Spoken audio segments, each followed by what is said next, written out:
Plenty of power now on full 4S, and it's handling the additional weight of that 4S 1600 milliamp hour just fine.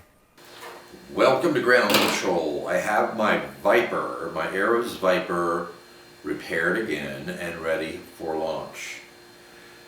I still think that the crash was caused by the stock ESC. You see how tiny this ESC is, 30 amp ESC? Even though I was running it with a 4S LiPo, I had the top end of the throttle clipped at 77%. So at peak amps I was pushing about 31.5 amps with a freshly charged 4S LiPo. So normally what I do is I normally launch it at about 85% throttle. I usually make at least one circuit, sometimes two, before I hammer the throttle. So my guess is that by the time that I'm hammering the throttle, I'm not pushing over 30 amps. But I bet this little tiny thing has a linear voltage regulator on it, and it is having to dissipate, what, 16.8 amps off of a 4S? You know, down to 5 volts for the receiver and the servos. And if it's a linear regulator, and I'm betting it is, it has to dissipate that as heat. So I'm just about betting that it was a thermal shutdown on this ESC.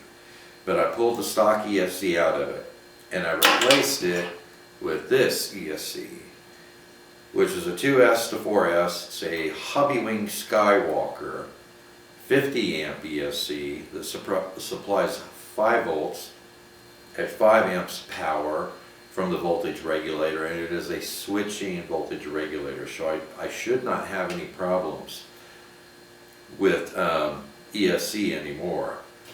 But you look at the difference in size. So I had to carve out quite a bit of foam on the inside of the fuselage to get this embedded in the foam so that it wasn't going to obstruct any airflow. So I got that taken care of. I got the fuselage all glued back together. Now I've been flying this with a 4S 1300 milliamp hour LiPo. I recently acquired these Nano-Tech 4S 1600 milliamp hour LiPos. It's a 70C, it weighs 180 grams, so significantly heavier than the 1300s that I was using, but it felt like with the 1300s, it felt pretty light on the wings. So I think that it's going to be able to carry this just fine even at my altitude. And if it carries this just fine, I've got a couple of 1800 milliamp hour 4S LiPos that I will test in it if it doesn't feel too heavy with this LiPo in it. But I also did what I stated I was going to do, and I installed a 1mm by 5mm carbon slat all the way back, where you've got this wide section of the fuselage all the way forward almost to the nose to reinforce this foam section. I don't know why they don't do that from the factory. I don't know why they don't come like that, because you really need to do that. You really need to have some carbon reinforcement under the canopy for these EDF jets and also those sport gliders, because that's the weak point on the fuselage. I also cut a couple of holes in the fuselage to bring my diversity antennas out, have a 9-degree offset away from everything, away from all the electronics. I also cut a couple more inlet holes right here inside where the handhold is for launching it. I didn't come up with that idea. I had seen someone else do that, and I thought, well, that's a good place. That's a good place to put some additional air inlet. So I took this fully charged up LiPo, once I got everything put back together with that Hobbywing Skywalker ESC, hooked up the 4S, I ran it up on a load meter. So on full 4S power, it's pulling 38.5 amps at 100% throttle. At 50% throttle, it's pulling 16.1 amps. So should have a lot more power, and it feels, holding it vertical while I throttle it up, it feels like it's going to push vertical. So, it doesn't look as pretty. I think it's airworthy after the repairs, And even though it doesn't look as good as it did, we'll see if it flies as well as it did. So we'll go ahead and take it out to the field and launch it and see how it performs on full 4S power, see what kind of vertical it has now, and see how heavy it feels on the wings at my altitude. So I'll see you out the field. Let's get the Viper back in the air again. 80% throttle on the last launch. Seemed like a good throttle setting for launching this on full 4S power.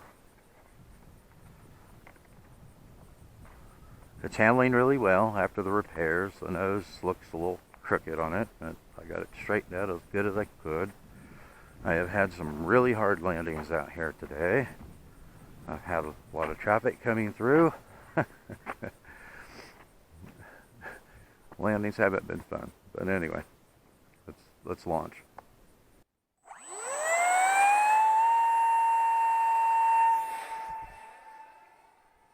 Ooh, I felt the air off of that EDF.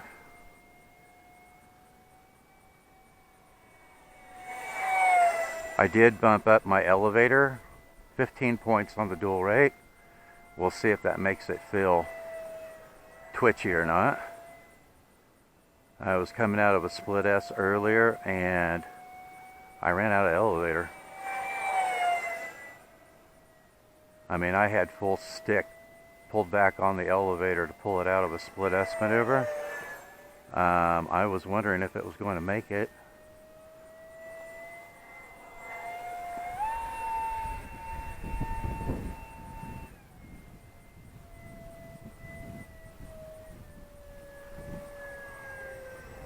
Yeah, that felt better on the elevator. I can't see that it feels twitchy right now.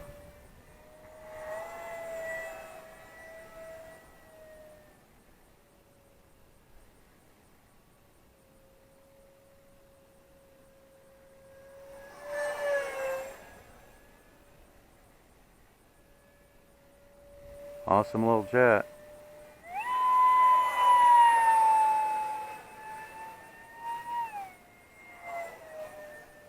Plenty of power now on full 4S, and it's handling the additional weight of that 4S 1600 milliamp hour just fine. Better than I thought it would at my altitude. So I think the next time I bring it out, I think I may go ahead and test it with one of my newly acquired 4S 1800 milliamp hour LIPOs. So far I haven't been pushing it really hard because these have been, kind of test flights to see how it handles after my repairs, to make sure there's no bad tendencies. It's hitting a little bit of wind now. So far so good. I do like being able to set my timer for 4 minutes now instead of 3 minutes, and I had it in the air. I had a walker coming through and I had to cruise around at minimum throttle several circuits. I had it in the air for 5 minutes and 9 seconds, and I still had a little over 3.7 volts per cell, so that wasn't bad at all.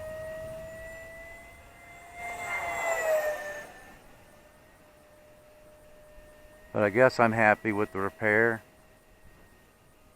as long as I don't have any more component issues. But it's no wonder, looking at that 30 amp ESC that they had in it, it's no wonder that it failed with 4S voltage going into it. I haven't tested it since I pulled it out of the airframe. It may still work. It may have just been a thermal shutdown on the ESC.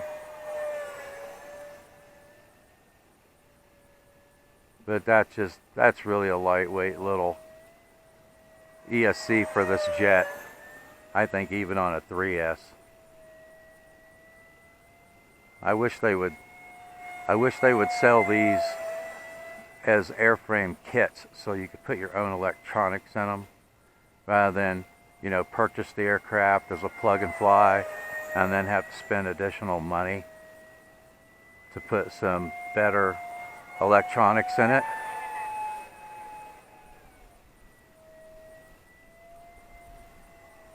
Okay, I think that was my timer. Let's make a circuit here. I look good in that direction. I look good in that direction.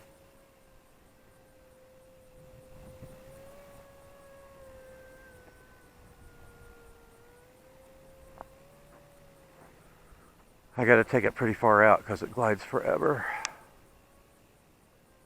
Alright, I am gliding now.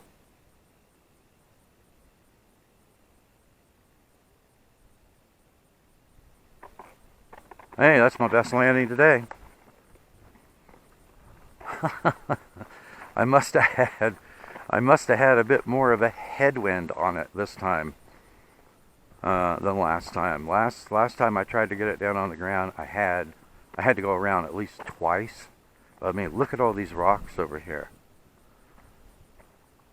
I am just astonished at this thing that I'm not having to repair these.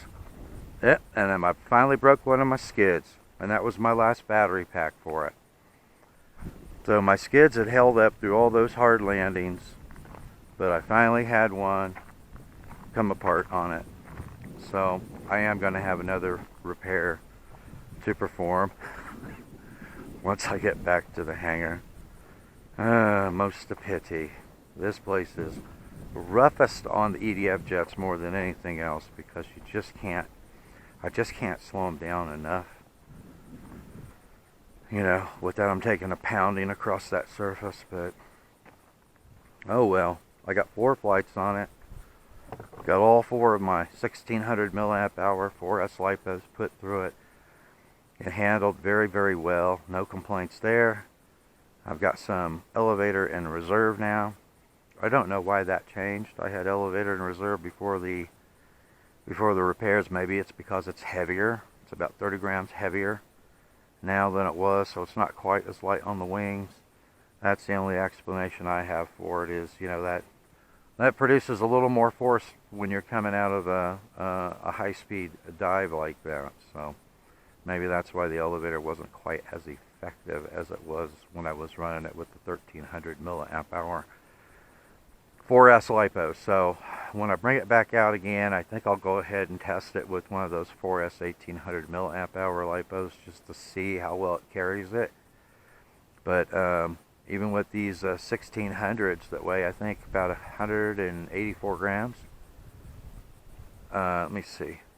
And I want to see how much voltage I have left in it too. Here's one. That's 177. One's 178. One's 180. So around 180 grams. That one's 178. So around 180 grams for those LIPOs. And I think that my 1300s were, I think they were around between 150 to 154 grams. Yeah, so about 30 grams heavier. 30 additional grams that's carrying. Did have an effect on the elevator. Oh, look at that. I pushed it. That's probably the hardest I pushed it on these test flights so far. That was my fourth test flight. 15.10 for the pack. 3.77.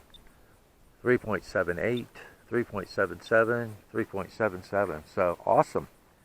That 4 minute, having my timer set for 4 minutes, doing mixed mode flying, pushing it fairly hard part of the time, will give me enough left in reserve that if I have to do several circuits like I've already had to do this morning for a walker coming through, it leaves me with enough in reserve that if I have to do that, I won't run out of battery power before I get it on the ground. So if you are flying in an area where you can get it on the ground as soon as you need to, I'd be setting it for 5 minutes. So 5-minute flight with one of these Nano-Tech 1600 milliamp hour 70C LIPOs, I think that is pretty respectable for an EDF jet. You know, getting 5 full minutes of flight with mixed mode flying like that, like I was doing for 5 minutes, and still having about 3.6 volts per cell, I think that's pretty good. And if I was a lower altitude, I probably would go ahead and start flying with the 1800s and get close to 6 minutes of flight time out of it. But anyway, thanks for watching, and I will see you in the air.